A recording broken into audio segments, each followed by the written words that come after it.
MS યુનિવર્સિટીની arts ફેકલ્ટીમાં 3 દિવસ પહેલા મારામારીની ઘટના સર્જાઈ હતી અને લુખ્ખા તત્વોએ આતંક મચાવ્યો હતો, જેને લઈને આજે વિદ્યાર્થી સંગઠનોએ મળીને હેડ ઓફિસ બહાર આવેદનપત્ર આપી રજૂઆત કરી હતી।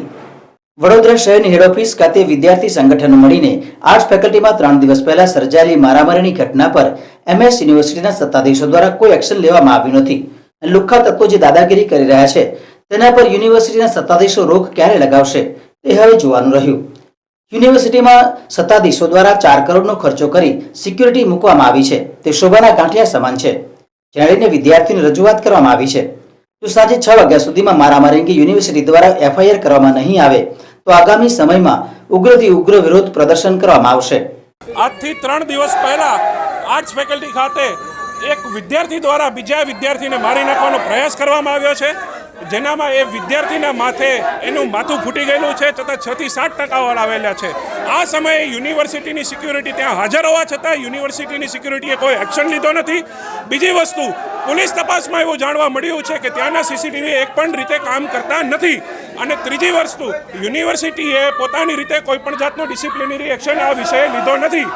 જાગૃત વિદ્યાર્થી તરીકે આજે અમે યુનિવર્સિટી સમક્ષ રજૂઆત કરવા આવ્યા છીએ કે યુનિવર્સિટી અમુક એક્શન્સ લે, જેમ કે યુનિવર્સિટી તરફથી એ વિદ્યાર્થીની અગેન્સ્ટમાં એફઆઈઆર દાખલ થાય આજ સાંજ સુધીમાં।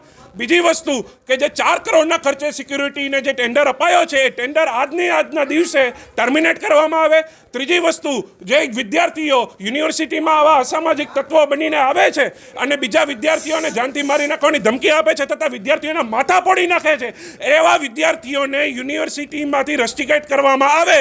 અને ચોથી વસ્તુ કે યુનિવર્સિટીમાં પ્રવેશ લેનાર દરેક વ્યક્તિનું આઈડી કાર્ડ ચેક થાય। આ અમારી યુનિવર્સિટી સમક્ષ રજૂઆત છે। पिछले 2-3 दिन से हम इसके ऊपर विचार कर रहे हैं। हम देख रहे हैं कि कहाँ पे हमारे यहाँ लैप्सेस है, सिक्योरिटी कैमराज वगैरह। मॉर्निंग ओनली मैं अपने ऑफिशियल से पूछा सिक्योरिटी कैमराज पहले रिपेयर करो, ऐसा नहीं होना चाहिए। और सिक्योरिटी कैमरा का रिपेयरिंग का काम भी चालू है। टेंडरिंग प्रोसेस सिक्योरिटी का नए काम चालू है।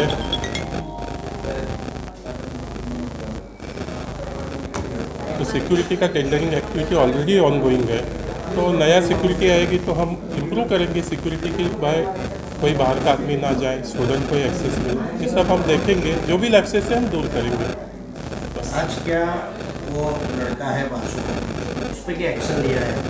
यूनिवर्सिटी आपकी तरफ से देख के अपना एफआईआर फाइल करेगी, but I think whether it is possible to have 2 FIR that we will see into legally. तो एक ही होगी, दूसरी नहीं हो सकती। तो उसके ऊपर यूनिवर्सिटी एक्शन देगी। क्या एक्शन लेगी? अभी कुछ आपने कुछ उसको रस्टिकेट जब तक वो उसका इन्वेस्टिगेशन चालू है तब तक वो बाहर रहेगा।